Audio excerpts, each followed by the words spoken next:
हरियाणा के मुख्यमंत्री मनोहर लाल ने चंडीगढ़ में प्रेस कॉन्फ्रेंस की है।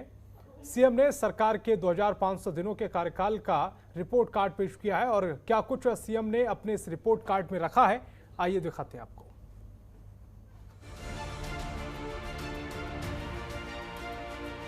हरियाणा की मनोहर लाल सरकार के 2500 दिन पूरे हो गए हैं। इस दौरान मनोहर लाल सरकार के सामने कई चुनौतियां आई, लेकिन मनोहर लाल सरकार ने सभी चुनौतियों का सामना करते हुए विकास की पथ पर प्रदेश को आगे बढ़ाने का काम किया।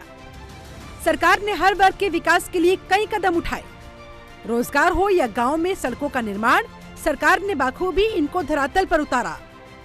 मनोहर सरकार की राज्य में विकास की एक अलग ही पहचान नजर आई। फिर चाहे केंद्र से जुड़ी योजनाएं हो या फिर राज्य सरकार से जुड़ी योजनाएं, हर एक पहलू पर मनोहर सरकार पूरी निष्ठा के साथ काम कर रही है और किस तरह से लोगों को ज्यादा से ज्यादा लाभ मिले, इसे लेकर सरकार ने मेन फोकस पर काम किया है।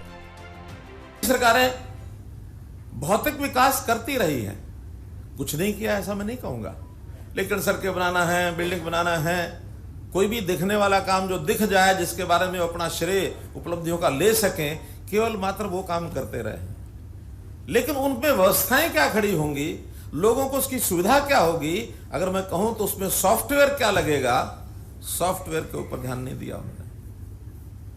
हम हार्डवेयर के साथ सॉफ्टवेयर का काम कर रहे हैं। सॉफ्टवेयर दिखता नहीं है, हार्डवेयर ही दिखता है। सॉफ्टवेयर की उपलब्धियां तब गिनाई जा सकती हैं जब उस सॉफ्टवेयर का जनता को लाभ होता, जो महसूस करते हैं। तो हम जनता के ईज ऑफ लिविंग के फैक्टर पर, कि जनता को सहूलत कैसे हो जिंदगी जीने में, सिस्टम इस प्रकार से खड़े करेंगे। सरकार ने अपने कार्यकाल का रिपोर्ट कार्ड जनता के सामने रखा। साथ ही उन्होंने सरकार की उस रणनीति के बारे में भी बताया जिससे सड़क निर्माण से लेकर विकास कार्यों के कार्य को निर्धारित समय पर पूरा किया जा रहा है। एजुकेशन पॉलिसी ये आई है, इसमें जो विशेष उल्लेखनीय बात यह है कि देश भर में तो 2030 तक का टारगेट रखा है। हमने अपनी सारी यूनिवर्सिटी, वाइस चांसलर, सारे स्कूल की शिक्षा, प्राइवेट शिक्षा वाले सबको बुलाया है और आग्रह किया है कि इसको हम 2025 तक लागू करें। और हमने टारगेट रखा है कि शिक्षा व्यवस्था को बदलने में, न्यू एजुकेशन पॉलिसी को लाने में हम 2030 नहीं 2025 तक लागू करेंगे। जो मॉडल क्रैच हैं वो बनाए हैं, जो आंगनवाड़ियां हैं उनको प्ले वे स्कूल बना रहे हैं। यूनिवर्सिटीज 2 ऐसी हैं जहां KG to PG ये एक साथ एक ही जगह पर हम कर रहे हैं। सुपर 100 प्रोग्राम हमने किया है, जिसके अंदर 4 सेंटर्स होंगे, जिसमें IIT और नीट जैसे एग्जाम में, राष्ट्रीय स्तर के एग्जाम हैं, उसमें हमारे जो सुपर 100 के 4 सेंटर हैं, इसमें पिछली बार भी 100 के लगभग यानी विद्यार्थी हैं, उनका चयन हुआ है सीधे इस सेंटर से और IIT के एग्जाम में। यानी जो बच्चे अच्छी पढ़ाई में आगे बढ़ने लायक, खास करके जो गरीब बच्चे हैं, जो फीस नहीं भर सकते हैं, उनको एडमिशन वहां कराते हैं और उनकी वहां पढ़ाई कराते हैं। सीएम मनोहर लाल ने किसान आंदोलन का जिक्र करते हुए विपक्ष को कटघरे में खड़ा किया। उन्होंने कहा, किसान आंदोलन विपक्ष के फैलाए भ्रम का नतीजा है। किसानों के लिए मंडियां खोली गई और जो मंडियां बंद थी उन्हें भी शुरू करवा दिया गया। क्या आपकी जमीनें बिक जाएंगी, MSP खत्म हो जाएगी, ये मंडियां खत्म हो जाएंगी? अभी 2 साल हो गए हैं हमें भी, अब उन कानूनों के बढ़ने के बाद साल भर से तो शोर शराबा भी खूब हो रहा है, कोई मंडी खत्म हुई है क्या? बल्कि कुछ मंडियां जो बंद पड़ी थी वो हमने चालू की, नई मंडियां भी खोली हैं। अभी 3 दिन पहले ही हमने सिरसा के अंदर एक 50 एकड़ के लगभग जमीन खरीद करके उस मंडी का एक्सटेंशन किया है। मंडियां बंदी करनी होती तो हम ये क्यों आगे बढ़ाते? हमारा मार्केटिंग बोर्ड है, उसको वाइंड अप करते। हम आगे बढ़ रहे हैं। MSP केंद्र सरकार केवल 2 फसलें, गेहूं और धान, यही खरीदते हैं, हम 10 फसलें खरीदते हैं। मनोहर लाल सरकार में हरियाणा का विकास हुआ है, हर वर्ग तक योजनाओं का लाभ पहुंचाया गया है। चंडीगढ़ से संवाददाता आशीष अग्रवाल की रिपोर्ट, जनतंत्र टीवी।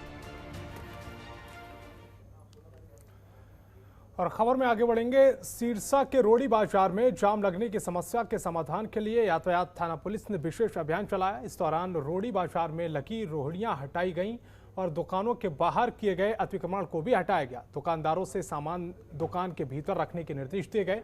साथ ही दुकानदारों को चेतावनी दी गई कि अगर दुकान के बाहर सामान रखा तो उचित कार्रवाई की जाएगी। दुकानों के बाहर फट्टे लगाकर सामान बेच रहे लोगों को भी सामान दुकान के भीतर रखने के निर्देश दिए गए। फट्टा लगा रहे लोगों ने बताया कि दुकानदार किराया लेता है, इसीलिए वे फट्टा लगाते हैं। पुलिस द्वारा दुकानदारों को इस तरह की गतिविधियों को रोकने और कार्रवाई के निर्देश दिए गए।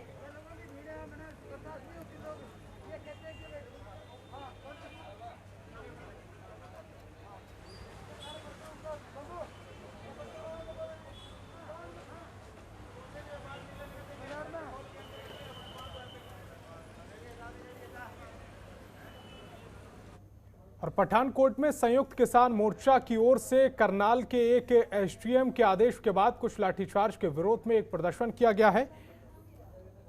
इस मौके पर किसान नेताओं की ओर से उक्त एसडीएम को बर्खास्त करने, उस पर कत्ल का मुकदमा दर्ज करने की मांग की गई है। उन्होंने कहा कि एसडीएम की ओर से किसानों के सिर फोड़ने के आदेश के वीडियो हर जगह वायरल हो रहे हैं। जब तक करनाल के एसडीएम को बर्खास्त करके उस पर कत्ल का मुकदमा दर्ज नहीं किया जाता, उनका संघर्ष जारी रहेगा।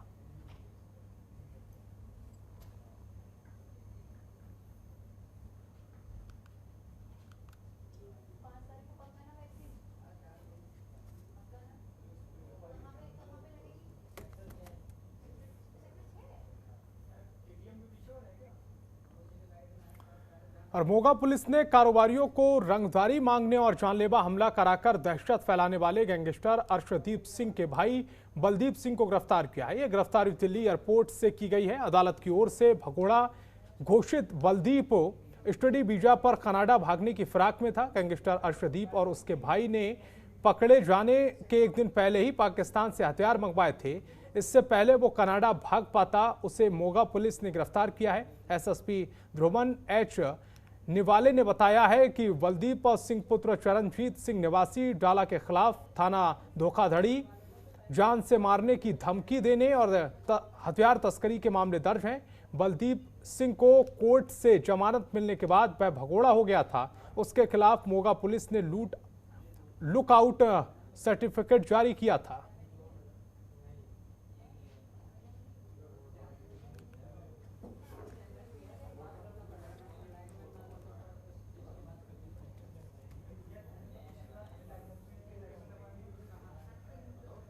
शाहपुर में बीजेपी का त्रिदेव सम्मेलन आयोजित किया गया है, जहां श्री कृष्ण जन्माष्टमी पर्व होने के बावजूद सम्मेलन में कार्यकर्ता मौजूद रहे। सम्मेलन में संगठन की ओर से आए राज्यपाल ने कार्यकर्ताओं को बताया कि किस तरह से संगठन के काम को आगे बढ़ाना है। सामाजिक न्याय और अधिकारिता मंत्री सरवीर चौधरी ने सम्मेलन में शिरकत करने के दौरान कहा कि विकास हो रहा है, लेकिन जिस तरह से केंद्र और प्रदेश सरकार की ओर से विकास करवाया जा रहा है उससे लोग संतुष्ट हैं। जनता की समस्याओं का तुरंत समाधान करने का प्रयास सरकार कर रही है।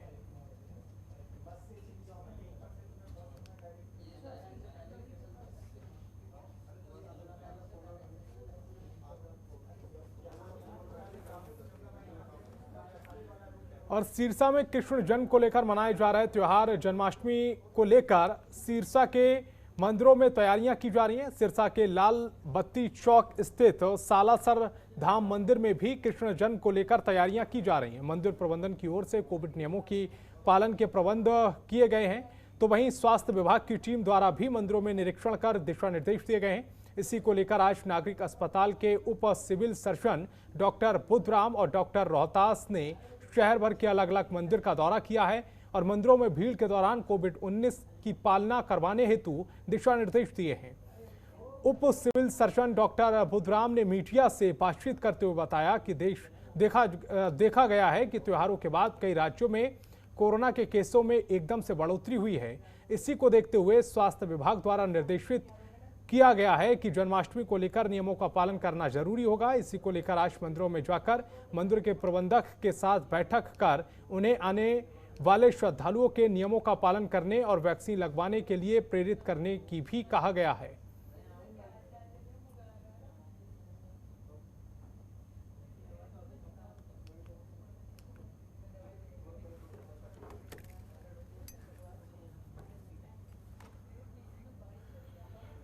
तो इस बुलेटिन में फिलहाल इतना ही। आप देखते रहिए जनतंत्र टीवी। खबरों के निष्पक्ष विश्लेषण के लिए सब्सक्राइब करें Jantantra TV and press the bell icon. Never miss any update.